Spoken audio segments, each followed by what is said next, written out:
Today for episode 7, we're going to be going briefly into the 3 Arizona teams, starting off with the Arizona Cardinals. We're going to be talking about the preseason cuts that the Arizona Cardinals made.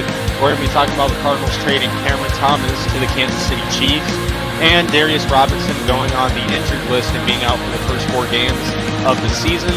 And then into the second segment, we're going to be talking about the Diamondbacks briefly losing the series against the New York Mets at home.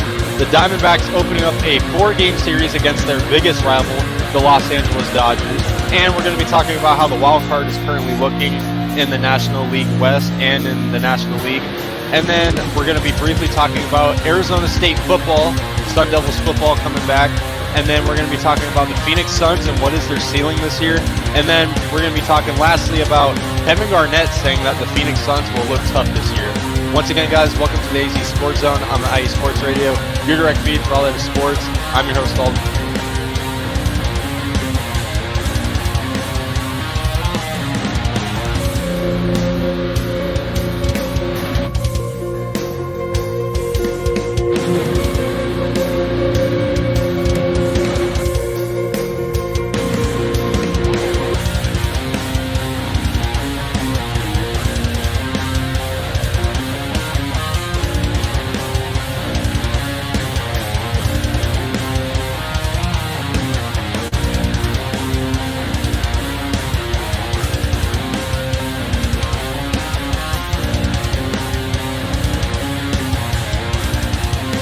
Alrighty, once again, guys, welcome to the AZ Sports Zone on the IE Sports Radio, your direct feed for all that is sports. I'm your host, Alden K. So before we get into the show, IE Sports Radio has been around for 10 years, guys. Make sure to follow us on our socials, as you guys could see right here.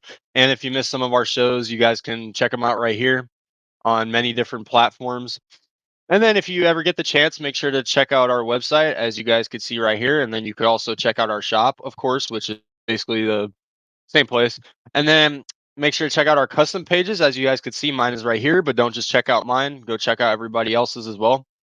And then, guys, make sure to follow both Twitter accounts that I use, which first off, the IE Sports Radio Twitter account, where I currently just give updates on the Arizona teams, give my thoughts on what's going on in the Arizona sports world on at the AZ Sports Zone IE. So make sure to follow that. And then follow my personal Twitter account, the AZTRL, where I'm brutally honest. Talk trash about other teams, talk trash about other fan bases. That is my personal Twitter account where I'm just me. And so, which, you know, when I'm not on here, I could be a big a-hole sometimes. So if you want to get a laugh on me trash talking other teams, make sure to go follow that Twitter account. Make sure to subscribe to my YouTube channel, guys. I think, 2 subs away from 600 now, maybe 1, somewhere around there.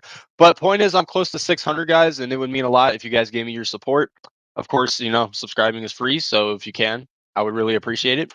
And then, guys, make sure to check out our sponsors, starting off with Planet Jerky, Premium Brisket Beef Jerky, and Seal the Deal Wax Seals.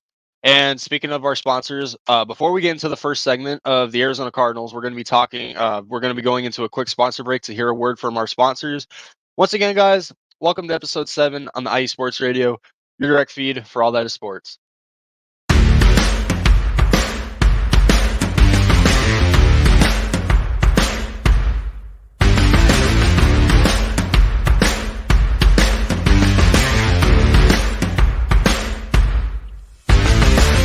IE Sports Radio fans, this show is brought to you by Planet Jerky Premium Brisket Beef Jerky. Planet Jerky is the official jerky of the 2022 California League champion Lake Elsinore Storm, single-A affiliate of the San Diego Padres. This all-brisket jerky has gluten-free options, contains no MSG, no sodium nitrate, is low in sugar, and high in protein. Go to their website at planetjerky.net and follow them on Instagram at Planet Jerky. Planet Jerky, the jerky that's on a whole other planet.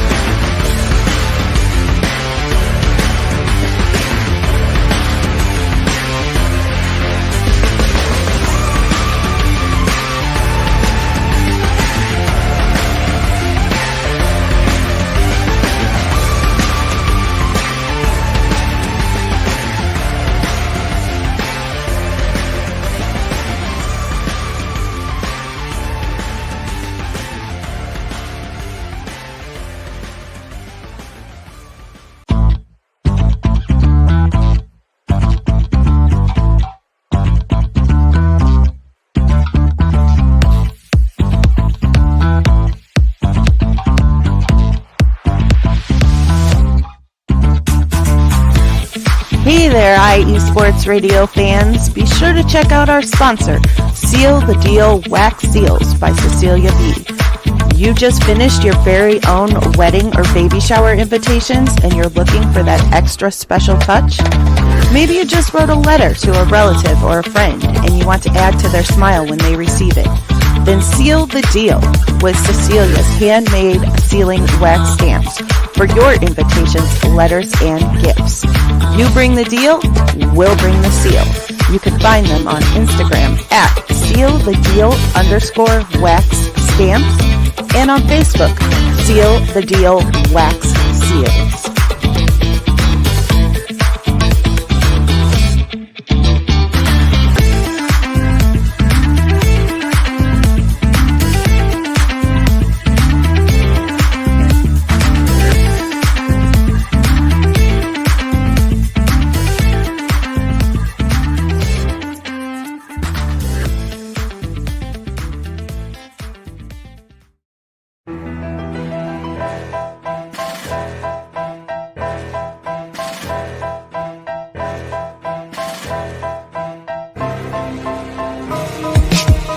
For the last 10 years, IE Sports Radio has been bringing you amazing content ranging from interviewing legendary athletes, coaches, and other authorized media personnel to building tailor-made shows dedicated to all major sports cities around the country. Make sure to follow us at IE Sports Radio on X, Instagram, Facebook, TikTok, and YouTube to keep up with the latest in sports and with all of our shows. Also, make sure to check out our daily updated website at iesportsradio.com. At iesportsradio.com, you can see our daily show schedule and check out all of our show pages with personal bios to learn a little bit more about each of our awesome hosts. In addition to our show pages, you can catch the iSports Radio blog, Hall of Fame, Fans of the Month page, and our merchandise shop including t-shirts, tank tops, caps, long sleeves, hoodies, and more. For now over a decade here at IE Sports Radio, we've continued to be by the fans, for the fans, and we thank you all for your support and for making IE Sports Radio your direct feed for all that is sports.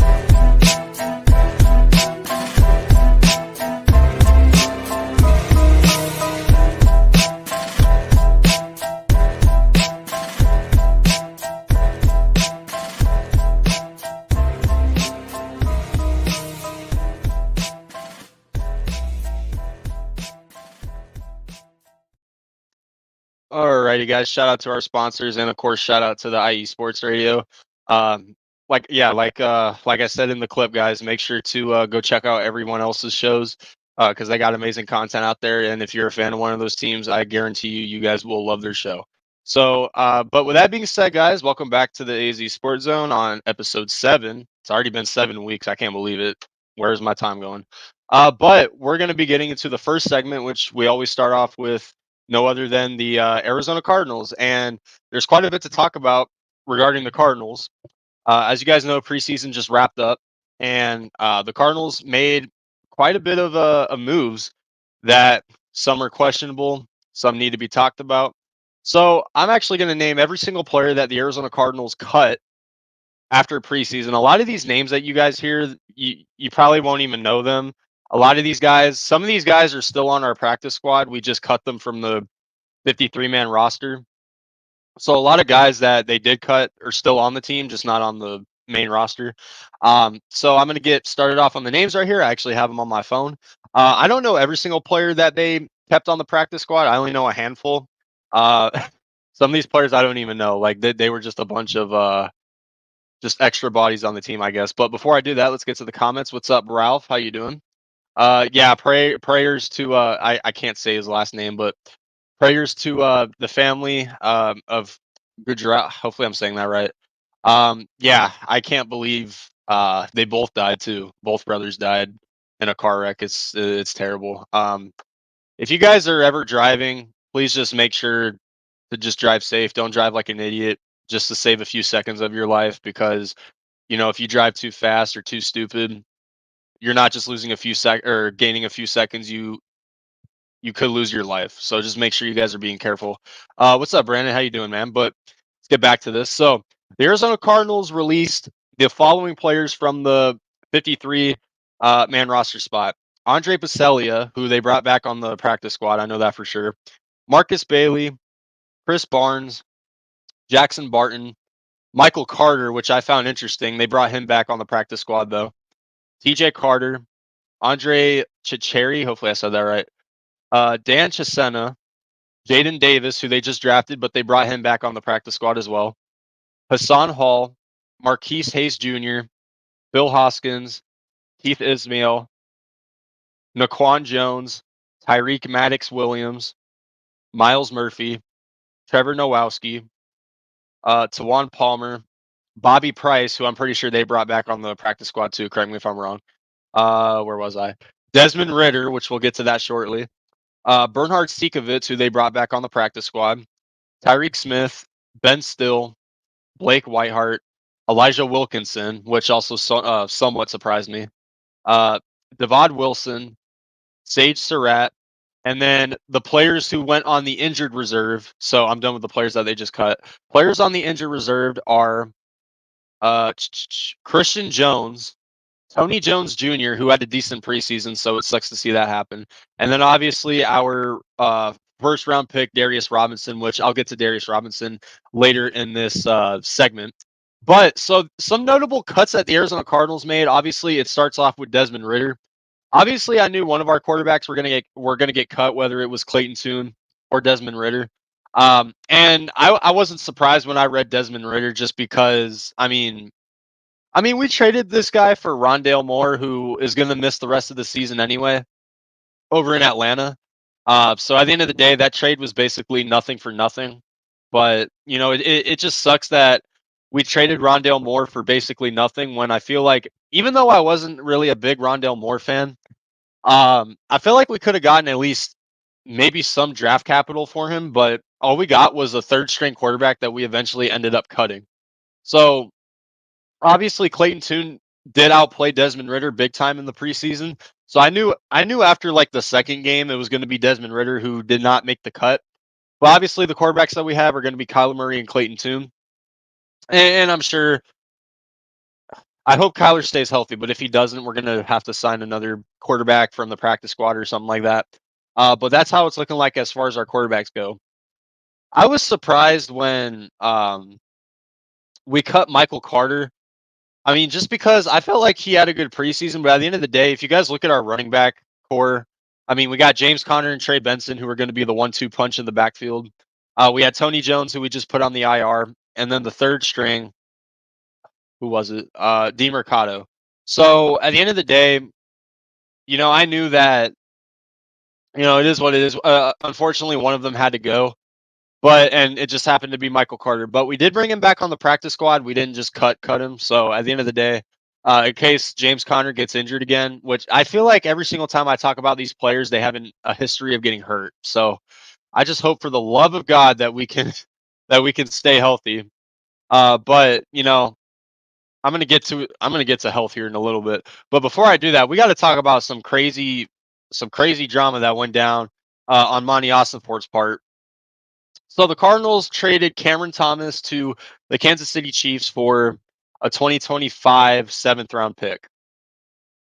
Now, I felt like this trade was stupid. There's a lot of Cardinal fans who try to change my mind, just like always, but I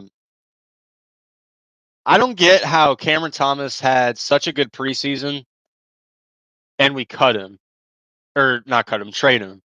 So, and we didn't get a 7th round pick for, we got it for next year's draft. But at the same time, was that really all we could have gotten for Cameron Thomas? Our D-line, well, not our D-line, because he doesn't play D-line, but our linebacker core isn't as strong as it could be. At least it's not proven. We have Zaven Collins and Mac Wilson, which is looking like a good duo. But at the end of the day, they need to prove it, right? So I feel like this trade was kind of too early to make. I felt like we should have kept him maybe just to see how he did at the beginning of this season. And then, if he didn't live up to expectations, then maybe trade him. But our pass rush already sucked.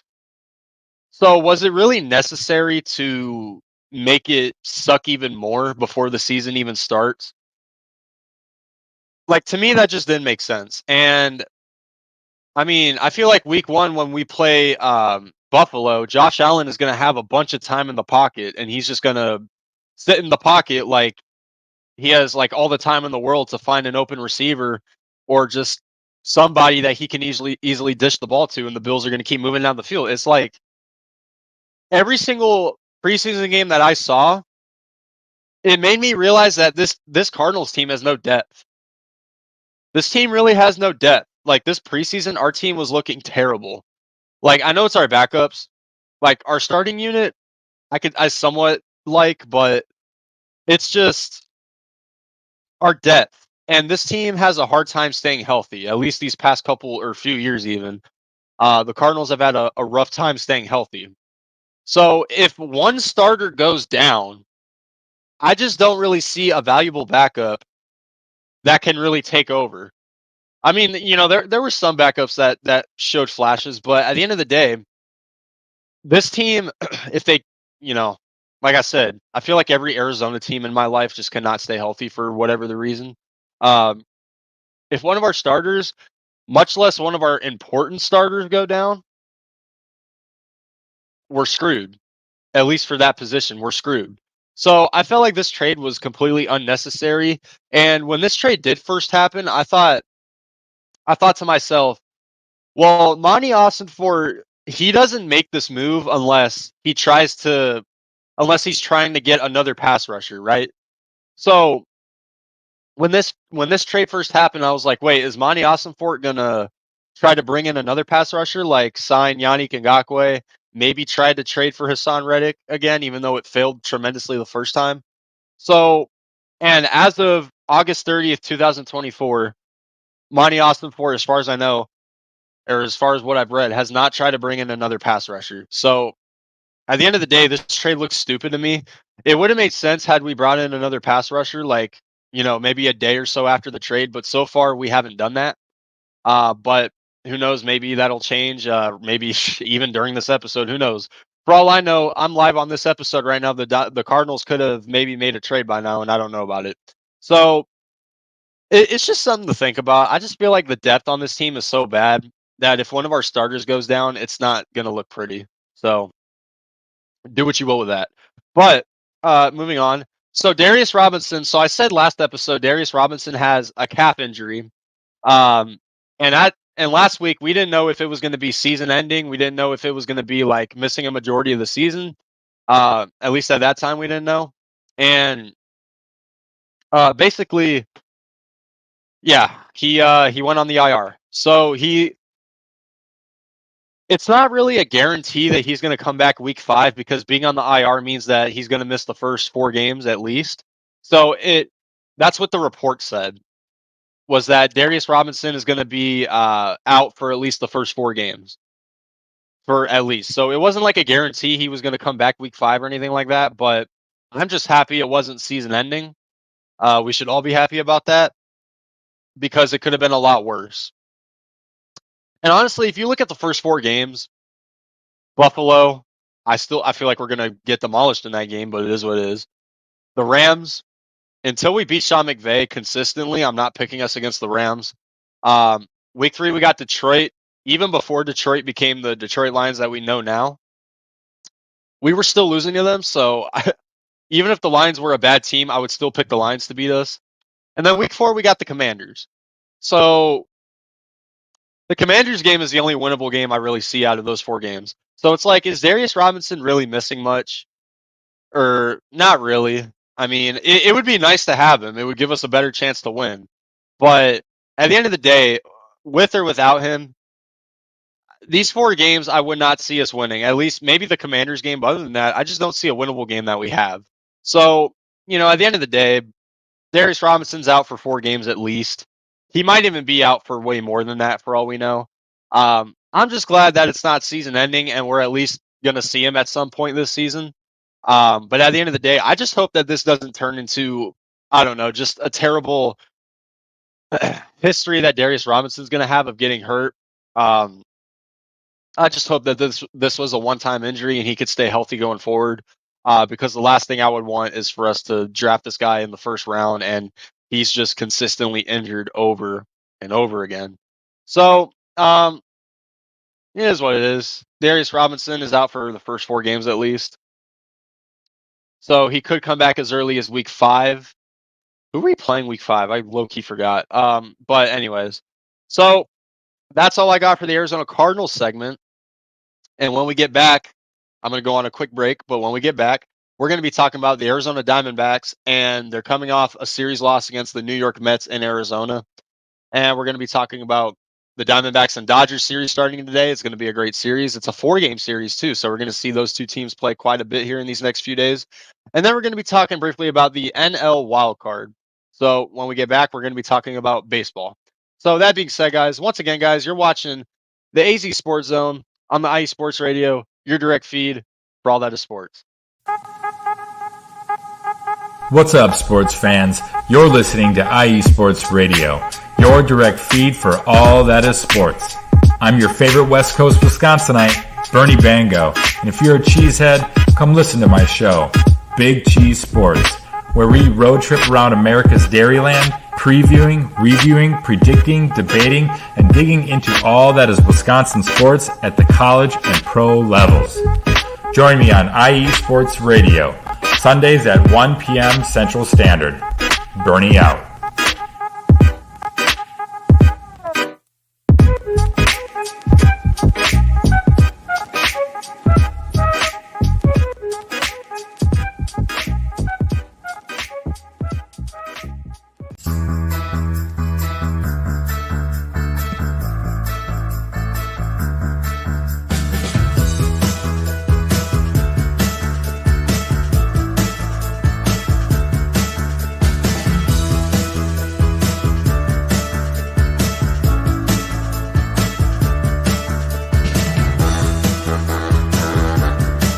What's up, New York? This is Ricky K coming at you at the NY State of Sports, a new show here on IE Sports Radio, your direct feed for all that is sports. Listen to me every Thursday afternoon as we bring you the latest takes on the Yankees, Mets, Jets, Giants, Knicks, Nets, Rangers, Devils, and Islanders. Plus, you get some college hoops and what's the local sports events going on in the area. It's a state that never sleeps, so why not get the opinions and sports takes that never sleep? Again, every Thursday, 2 p.m. to the NY State of Sports. We'll see you then.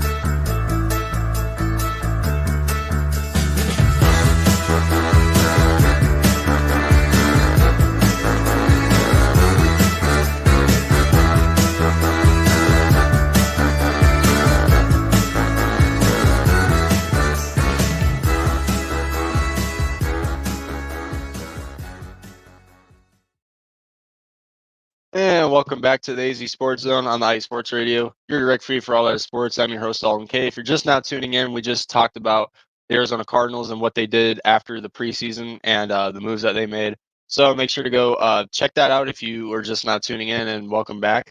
Yeah, guys, make sure to go follow our other shows. We have so many great, amazing guys from amazing different cities, this and that will talk about literally any team in that city or that state that you can think of. So make sure to go check out their shows, guys. And if you're a fan of those teams too, go give it a look. It might be your favorite show for all we know. So, but welcome back, and let's get into our next segment, which will be the Arizona Diamondbacks. So these Arizona Diamondbacks, they obviously, at some point it looked like they were going to lose a series. I mean, when you have guys like Ketel Marte, Gabriel Moreno, Christian Walker injured, excuse me, you're not going to play at your fullest, okay? Especially when you've got, I mean, we do have good depth like Josh Bell, who's a solid first baseman, but he's been kind of quiet lately. Second baseman Kevin Newman sucked the other day. Matter of fact, the entire series. And then Adrian Del Castillo, he's a good hitter, but as a defender, he's not lived up to expectations. And then you also got Jose Herrera, who, is a little bit lower than ADC. So obviously with the injuries that the Diamondbacks are dealing with right now, it's not, obviously they're not going to play at their fullest potential right now. I mean, when Marte was playing, it looked like he was going to win the MVP, but then he got injured. So it's looking like the NL MVP is going to go to no other than the gambling golden boy in LA. Francisco Lindor is having an amazing season too, so he might come in second for all we know. But it is unfortunate. But at the end of the day, the Diamondbacks lost the series the other day against the New York Mets in Arizona. So before I talk about this series, I just need to make something clear. Every single time the Arizona Diamondbacks play the New York Mets, it doesn't matter how good we are, it doesn't matter how bad we are, it doesn't matter how good or how bad the Mets are. The Mets always beat us. All right. So while people could sit here and say, "Oh, you guys are frauds, you guys suck," I mean, it happens every single time we play the Mets for some reason. It's just everybody has that one team that for some reason they just cannot beat. They just cannot own, I guess, whatever you want to call it. And for us, it's the New York Mets. So it's so weird. I really don't get it. I feel like the Mets. I mean, what they're like 6 or 7 games behind us in the wild card right now, and I mean they just won a series against us, and they won the season series against us too. I think they beat us by only 1 game. So they barely won the season series against us, and this series was the deciding factor for it. What's up, Marcus? Yep, salute to you too, man. Marte and Jock keep me paid with home run. Dude, Jock Peterson is. I can't believe I wanted Jorge Soler over Jock Peterson, but I know for a fact I wasn't the only one. And boy, was I wrong on that. So Jock Peterson's been doing his thing, and it's very nice to see. But so unfortunately, I couldn't see the first and the last game of this series. I did see the highlights. I did see the box scores and this and that. But when I was watching the second game, uh, yeah, we were up 4-0, and then the Mets came back and made it 5-4.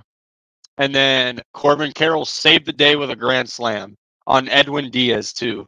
So the second game was very fun to watch. I'm glad I missed the first and last one because from what I saw, looking back at the tape, our defense was so sloppy. Like the Mets should not have beaten us the other day. The Mets had no business beating us yesterday. But in the ninth inning, Geraldo Perdomo, not just the ninth inning, the entire series, our defense looked sloppy.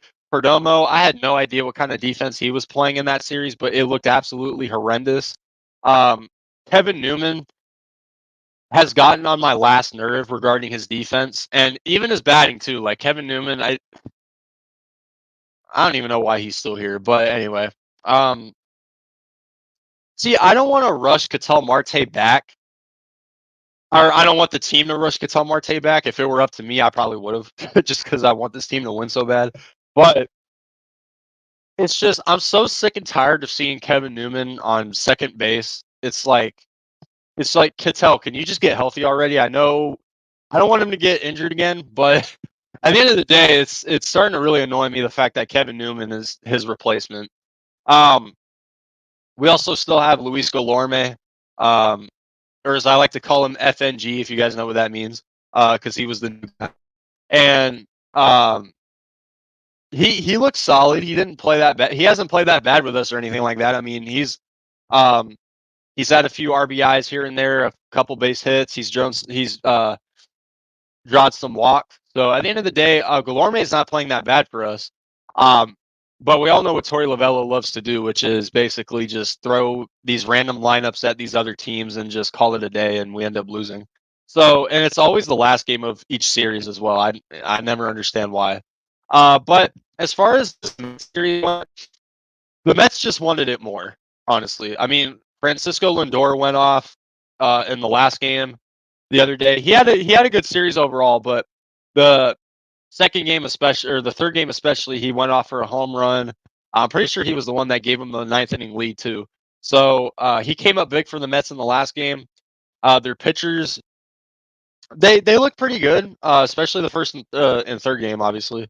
So the Mets just wanted this series more at the end of the day. I don't feel like the Mets are better than us. I don't think the Mets had any business beating us.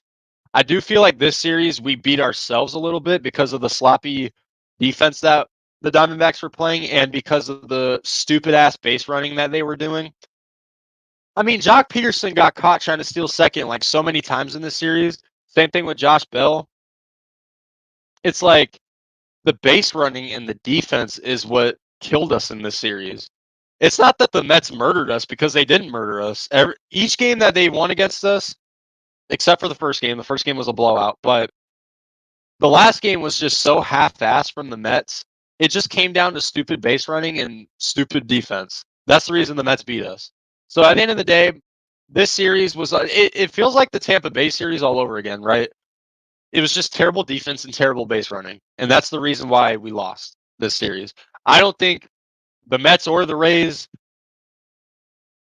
earned the victories against us, but at the end of the day, they wanted it more, and they got it. So I digress.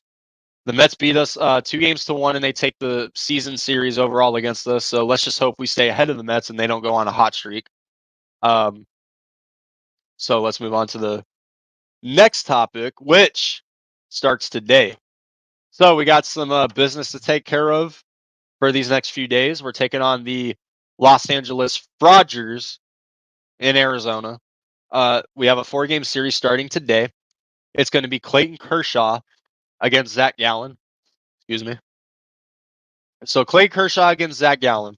Now, Zach Gallen came off a really good game in his last outing. I can't remember who was it against. Was it the Miami? I forgot. But he had a good game in his last outing, right? He played 6 innings, only gave up 1 run. So he's looking to transition that into this series against the tough Dodgers lineup, who have been playing lights out lately, as much as I hate to admit it. They're first in the division. They're ahead of us by 4 games. So some magical way, if we sweep this team, we would be tied for first place in the division. So I'd be happy as hell if Christian Walker were playing, because whenever he plays against the Dodgers, we murder him, right? But if I had to make an honest, unbiased prediction, I think this is the series where the Dodgers beat us. Okay. I'm not saying the Dodgers are better than us, because I still feel like when both teams are fully healthy, we are the better team. Okay. I still feel that way. But at the end of the day, they're just the more healthier team. Because without Ketel Marte, Gabby Moreno, and Christian Walker, I don't see us winning 3 games against this team. I'd be happy if we tied with this team. With the way the Dodgers are playing right now, and we're coming off a series loss. I mean, I'd be happy if we at least tied the series at this rate. If we win the series, and I can't wait to see this team when they're fully healthy again. But at the end of the day, as long as we can tie the series, I'd be okay with it. I don't expect a sweep. I don't really expect 3 wins either, because this Dodgers lineup has been playing amazing lately.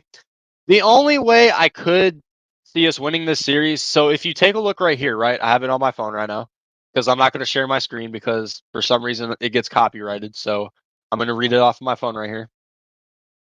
So today we got Clayton Kershaw and Zach Gallen. Clayton Kershaw so far is 2-2 this season with the Dodgers, a 3.72 ERA and 24 strikeouts.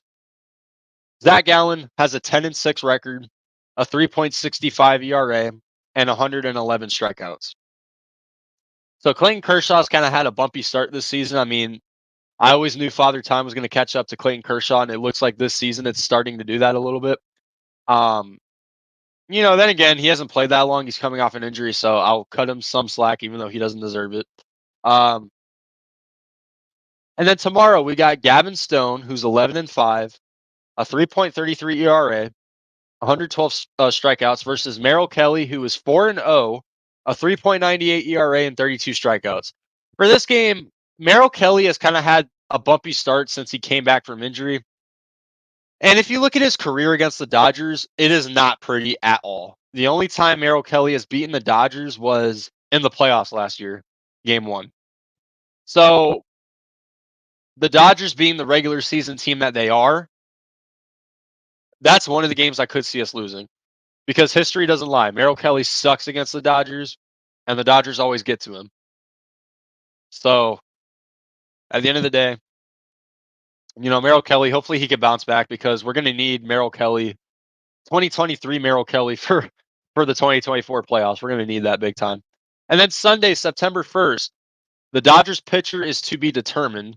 But for that game, we've got Brandon Pfaadt pitching, who is 8-7, a 4.31 ERA, and 145 strikeouts. So Brandon Pfaadt has been that type of pitcher where he'll give you a good solid 3 or 4 innings, but then in the 5th and 6th inning, he'll kind of give up some runs, this and that. That's where Brandon Pfaadt starts to get letting down a little bit. For this game, we're really gonna have to strike first a lot before Brandon Pfaadt loses his mojo. So, but we don't even know who's pitching for the Dodgers yet, so we'll see. Okay. And then for the last and final game, September 2nd, we have Jack Flaherty, who just got traded to the Dodgers, and he has a 10-6 record overall, 3.07 ERA, and 167 strikeouts. Pretty good season. To Eduardo Rodriguez, who is 2-0, 5.06 ERA, and 16 strikeouts. So Eduardo Rodriguez against the Mets in the second game started off good, but then he gave up 5 straight runs. Just a brutal. Well, I don't want to say Eduardo Rodriguez has been bad for us because overall he really hasn't. It was just the Mets game where he looked terrible. But other than that, Eduardo Rodriguez has looked pretty good for us so far, at least compared to Jordan Montgomery's trash ass. So at least compared to that, he's looked pretty good. So, but taking on Jack Flaherty though, from what I know, he's had a good start with the Dodgers. So hopefully that goes down a little bit. Excuse me, I'm like losing my voice right now. And then after that, we take on the San Francisco Giants, by the way. So that's who we got after the Dodgers. So looking at this Dodgers and Diamondbacks series, at the end of the day, I'd just be happy if we tied. I wouldn't even, Zach Gallen, while he is coming off a good start, I still feel like he's not quite there right now as of lately. So, we'll see what happens. But at the end of the day, I feel like this will be the series that the Dodgers finally beat us. And then, you guys know the drill. If we face the Dodgers in the playoffs, we're gonna murder them. So, wait, hold up. All right. So on to the next topic. All right. So we're gonna take a look at the wild card right here. So I'm not gonna share my screen because I got copyrighted on my personal channel, not the iSports Radio channel, but on my personal channel I got copyrighted, so I had to take the streams down. So it is what it is. All right. So as I pull it up right here. All right. So currently the National League right now, you got the Dodgers in first place, who just reached 80 wins. The Phillies second, Brewers third because they lead the division. And then the wild card, you got the Diamondbacks, the Padres, and the Braves, which, as you guys can see right here, here are the records. And then you got the Mets that are below them, Cubs, Cardinals, etc. So as you guys can see right here. So the Padres are still behind our tails by 1 game. And the Mets, or no, not the Mets, the Braves are 3 games behind us. And the Mets are 6 games behind us. So these next few series are really going to be crucial.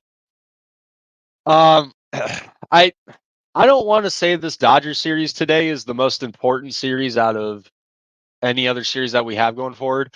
I feel like the most important series of this season is going to be the last series of the year, which is against the Padres.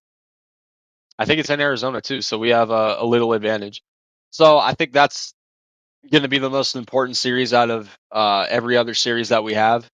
And then we're taking on the Giants, and then the rest of our schedule, for the most part, we're playing against teams that are in contention for the wild card, and we're playing against teams that honestly could, upset us a little bit, and we're playing against contenders. So I think we have 1 series left with the Rangers, who, even though they suck this season, hey, they have our number.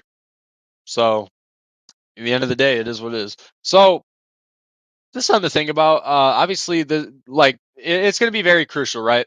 Because it's all about getting that first place wild card. I don't really think we're going to win the division. I don't see us winning the division with how good the Dodgers have been playing lately. The Dodgers will probably get a fluke division title 1 more year, and then they'll probably fall off after that.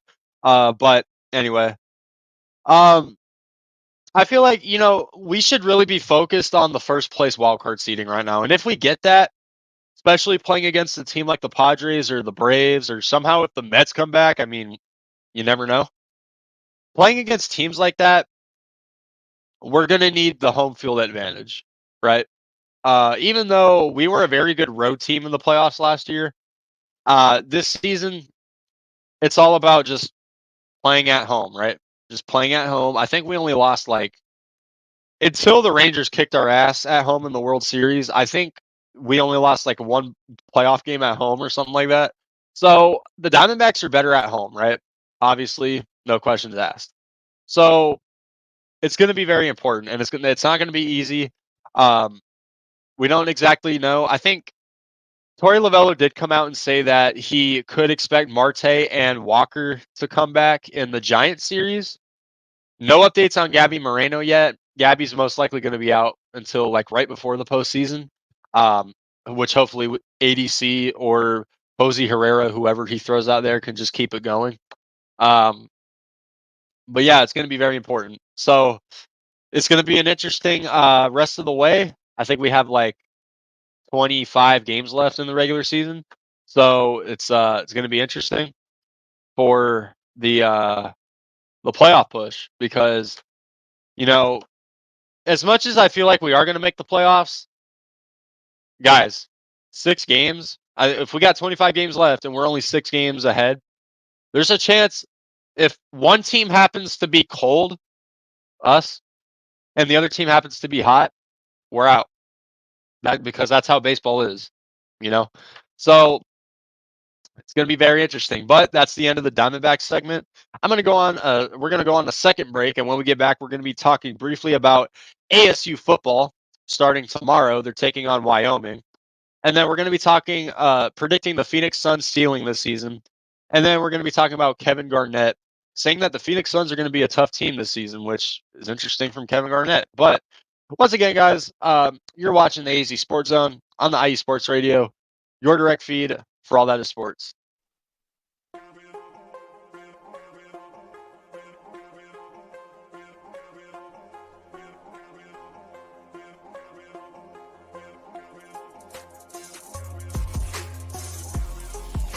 Hello, ladies and sinners. Hello, sports fans around the world. Hello, IE Sports family. This is Cale Henderson, the host of IE Vegas, the Sin City Sports Show, presented by IE Sports Radio. If you folks are interested in sports in the Vegas area, if you're wanting to have a blast for 1 hour, every Tuesday night from 7 p.m. Pacific Standard Time to 8 p.m. Pacific Standard Time, this is a show built for the Vegas sports fans, where we feature the Las Vegas Raiders, the Las Vegas Golden Knights, the Las Vegas Aces, and the University of Las Vegas, Nevada Rebels. Hopefully, fingers crossed, MLB team coming soon. Either way, if you folks are looking to have a blast for 1 hour each and every week, tune in Tuesday, 7 p.m. Pacific Standard Time to 8 p.m. Pacific Standard Time.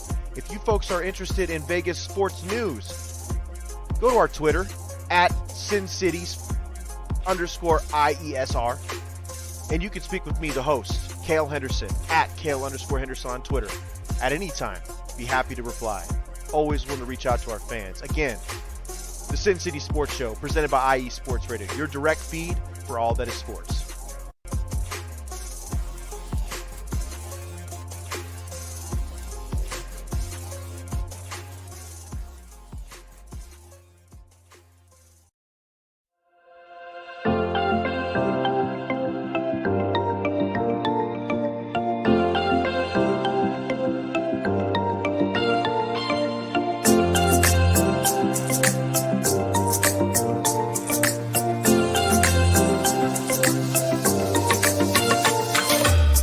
Are you a fan of Buffalo sports?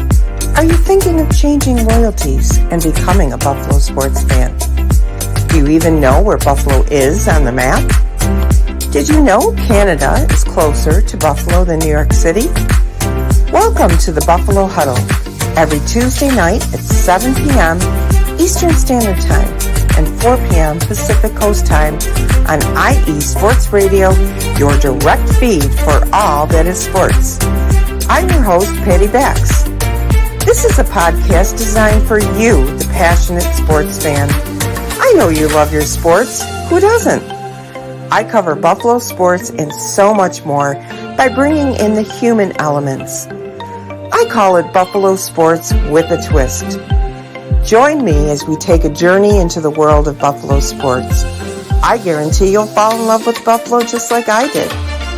Each week we start with an inspiration, question of the day, a Buffalo fun fact, and a weekly challenge to you, the listener. Come huddle up with me. Every Tuesday at 7 p.m. Eastern Standard Time and 4 p.m. Pacific Coast Time for the Buffalo Huddle with Patty Bax on IE Sports Radio, your direct feed for all that is sports. As we say in Buffalo, go Bills!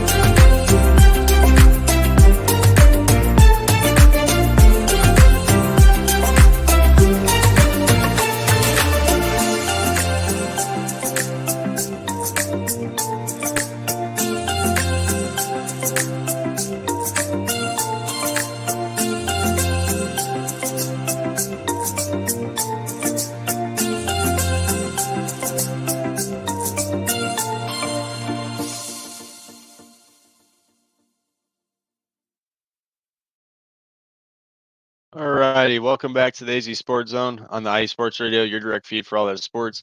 I'm your host, Alden K. If you're just not tuning in, make sure to go check out not just those two shows, but all the other shows that we have as we almost wrap up this episode. The Buffalo Huddle, man, go check out that show. We're gonna be playing her Bills in a week. A week until football, guys. Another year of suffrage as an Arizona Cardinals fan in store for me, but I made my bet. I'm going to lie in it with these Arizona sports teams. So it is what it is. Well, as she says, go Bills. Hopefully it's go Cardinals week 1. We're in Buffalo too. So, hey, we'll see what happens. But speaking of football, not going to be on this topic for too long. Just want to briefly talk about ASU football is starting tomorrow at 7:30 p.m. Pacific Standard Time against the University of Wyoming. Now, obviously, Arizona State being in a new conference against tougher opponents, well, somewhat tougher opponents. I don't really. Obviously, ASU has not been. The football hasn't been good in a while. You know, like I always talk about normally how I focus on the basketball Sun Devils because they always come close to making March Madness, which they did a couple of years ago. So at the end of the day, ASU football. What I'm going to be looking forward to is how tough ASU plays against these teams, right? As you can see here, we're taking on Wyoming tomorrow. We got Mississippi State, and then we got Texas State, Texas Tech, the Kansas Jayhawks, who were ranked 22nd coming into the season. Good old Utah, who is ranked 12th. Cincinnati, the Bearcats. Oklahoma State, who's ranked 17th. UCF, Kansas State, who's ranked 18th.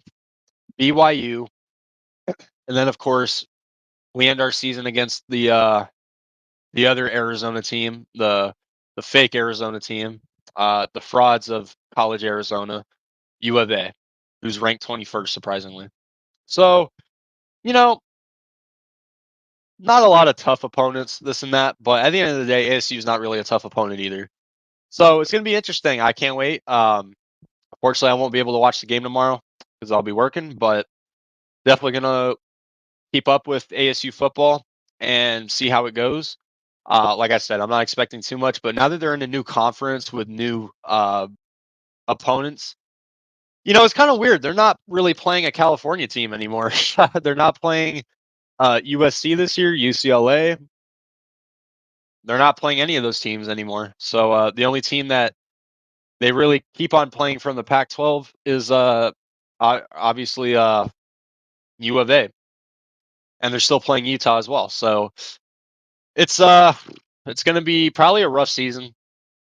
But like I said, like I just said about the Cardinals, I'm going to choose to suffer with these teams because that's what a fan does. So, but ASU football, we'll see. We'll see. So now we're going to move on to the basketball segment, which we're going to briefly talk about. There's still not a lot of basketball news. I mean, preseason doesn't start, I think, for what is it, another 2 weeks. So basketball preseason is somewhat right around the corner. So instead of talking about Suns news that I can't really find, we're going to be talking about a Suns prediction, which is what is the Phoenix Suns ceiling this season? How far are the Suns going to go? How many wins could they get to? And do they have a shot at winning the title? I ask myself that every season, and they come back to bite me in the rear end. So the Phoenix Suns entering this season, on paper, they have probably one of the best rosters. But again, we talk about on paper. We talk about on paper when we traded for Bradley Beal and we didn't do shit. Um, Same thing for KD. We didn't do anything. Second round exits. So on paper, I don't pay attention to that anymore. So coming into this season, the Western Conference is very tough. You got guys that are going to contend, like the Nuggets, the Timberwolves, the Mavericks. Let's see who else. The Grizzlies, when they're healthy, I think they'll be a sneaky team. Lakers, they're a guaranteed play-in team at least. Um, we'll see. Who else? Clippers, even though I feel like they're going to slightly fall off a little bit, they'll still probably make the playoffs. And then you got us. I'm sure I'm forgetting a team. OKC. How could I forget the Thunder? OKC's on the rise as well.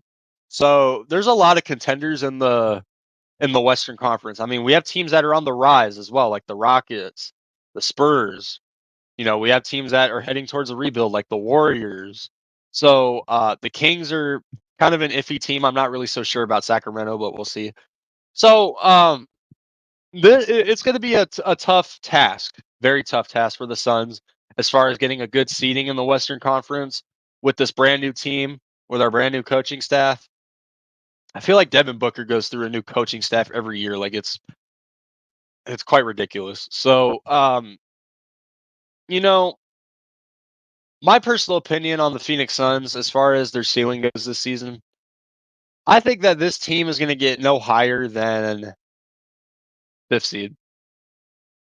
I feel like fifth seed is their highest ceiling. If I had to make a prediction, the number one seed this season is going to be Oklahoma City again. I think they'll get first seed again. I just feel like they're such a great team. And they're going to finally be somewhat experienced too, so it's going to be interesting. I think the Nuggets are going to get second. I think the Timberwolves are going to get third. And I think the Mavs are going to get fourth. God, I hate talking about the Mavs. I freaking hate it. So those are my top four. And then 5, I could see us in there. And then 6, I can maybe see like, I don't know, Clippers maybe, or Lakers, this and that. But I'll say this, the predictions I'm making, it's not a guarantee. Because for all we know, the Suns could honestly be a playing team this season. I mean, they were one game away from being a play-in team last year, and they barely made the 6th seed, and then we end up getting swept by the Timberwolves, which was embarrassing. But the ceiling for the Phoenix Suns this season, assuming they get back in the postseason, assuming they're healthy, which they probably won't be because another Arizona team of a history of getting injured, like always. Yeah. I could maybe see them making the second round again, but in order for me to predict the Suns getting past the second round, they got to prove it, okay? Matter of fact, even the first round. I mean, we didn't get out of the first round last year. Hell, we didn't even win a game in the first round last year. So this year, Kevin Durant and Bradley Beal really got to prove it. I know Devin Booker's going to do his job. I mean, come on now. But Kevin Durant and Bradley Beal, they really got to step up. Not that Kevin Durant was bad last year. It's just there were some games that KD just missed shots that he wouldn't miss like 5 years ago, 6 years ago. So it's looking like Kevin Durant is kind of getting on the father time side a little bit, not by too much. He's still very solid, very serviceable. He'll give you a good game still, but let's just hope he could keep that going this season, because the Phoenix Suns window for a championship is closing. I'd say we have 2 years max. With this current team that we have, I'd say we have 2 years max on a chance to win a championship before we enter another rebuild. And we don't know what that rebuild could be. We might even get rid of Devin Booker for all we know. We don't know. Matt Ishbia has spent so much money on this team that it's too hard to predict where this team is going to be in these next 5 years. So even though I'm not that old, I feel like I'm getting older every day. So I hope I could at least see that team win a title, because that's the first team that I fell in love with. So it'd be nice to see these next 2 years. Hopefully they get it done, And we have the talent to do it. We have the team that can do it. It's just we got to want it more than the other teams. It is what it is. So before we wrap up this episode, we got one more topic to talk about, and that is Hall of Famer Kevin Garnett telling people to stop sleeping on the Suns. They're going to be tough this year. Now, I've always been a Kevin Garnett fan. I always liked the way he played the game of basketball, the way he was a trash talker. He was always a fun player to watch, and he was always, just a guy that could get it done. So Kevin Garnett knows what he's talking about, right? But this take right here, it's just an opinion, right? It's his opinion. The Suns are going to be tough this year. People need to stop sleeping on the Suns. But what Kevin Garnett said that really threw me off, and that was the point to where I stopped believing him and believing a word that he said was, and get this, Kevin Garnett said that Bradley Beal could win MVP. Right? Like, he said Bradley Beal could win MVP. Out of all the players in the league, you got Jokic, Giannis, Booker, Jalen Brunson, who I think is a dark horse. I'm forgetting a lot of people. SGA, Luka. So it's like, hell, even KD has a better chance. It's like, Kevin Garnett, you had the audacity to say that Bradley Beal could win MVP. The dude disappeared in the playoffs when we needed him the most. And he averaged 15, 16 points last year? And may I remind you, he was injured a majority of the year. So if he doesn't play, what is it, 60 games? 65 games? If he misses 20 games, which he missed 50 last year, 40? If he misses that many games, he can't win MVP. So it's like, dude, he also said Devin Booker could win MVP, which he could. But even Devin Booker's health is questionable a little bit too. He always deals with a hamstring injury. It's sad that Kevin Durant was our most healthy player last year. And ever since he ruptured his Achilles, Kevin Durant has not been as healthy as he used to be. So it's kind of sad to think that KD was our most healthy player last year. So, just something to think about. It's interesting that Kevin Garnett said that Bradley Beal could win MVP when he's not even the best player on the team, let alone the second best player on the team. So, as far as the ceiling goes for the Phoenix Suns, like I said, I could see the Suns getting, somewhere around the 50 win mark, maybe the 5th seed, no higher than that. Somewhere between 50 to 55 wins is what I'm expecting. And 5th seed at best. I'm not saying at least. At best, the 5th seed. And then playing a tough team in the first round like the Mavs, Timberwolves, or Nuggets, I could see that happening. We might even be first round exits again, to be honest with you. It's just this Suns team. This Suns team has to prove to me that they're going to get it done. All right? Because ever since we blew the 2-0 lead in the finals, I've stopped being a homer. I've stopped guaranteeing the Suns victories, and I've said, okay, Phoenix Suns, go out there and prove it. Go out there and prove that, that you could get the job done. That's how I've been these last few years.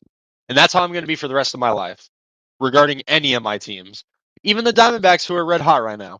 You want to win the World Series? Go out there and get the job done. Hey, Cardinals, you actually want to make the playoffs and shock the world? Out there and do it. That's how I'm going to be with all my teams for the rest of my life. I'm not going to be a homer or a flip-flopper or anything like that. So that is what it is. And guys, that's going to be a wrap on episode 7 of the AZ Sports Zone. Before you guys head out, make sure to like up the stream. And once again, follow us on our socials, as you guys can see right here. I am live every Friday, guys, at 1:00 p.m. Pacific time. So make sure to swing by whenever you get the chance. And with that being said, guys, we're going to head out here in a little bit. Make sure to sub up to the IE Sports Radio YouTube channel. We're at 230 subs. Let's keep it growing on YouTube because it's going to be amazing in the future. Make sure to follow my socials on Twitter at the AZTRL, at AZ Sports Zone IE. And then make sure to check out our custom pages, our website, etc. Make sure to check out all of our shows, guys, not just this show. Make sure to check out all of them. Once again, guys, I am live every Friday 1 o'clock p.m. Pacific Standard Time if I'm free. Sometimes it'll get in the way of my schedule. But with that being said, guys, I want to thank you guys for stopping by on the AZ Sports Zone on the IE Sports Radio, your direct feed for all that is sports. I will be back at it next Friday at 1 o'clock p.m. Pacific Standard Time, talking about the Cardinals and Bills Week 1 preview. We're going to be talking about the Diamondbacks after the Dodgers and Giants series in next week's episode. And then we're going to be talking about some more Phoenix Suns topics that may come to my mind. So with that being said, guys, have a great week, have a great weekend, and I will see you guys next Friday. Once again, guys, you've been watching the AZ Sports Zone on the IE Sports Radio, your direct feed for all that sports, everyone. See you guys next Friday.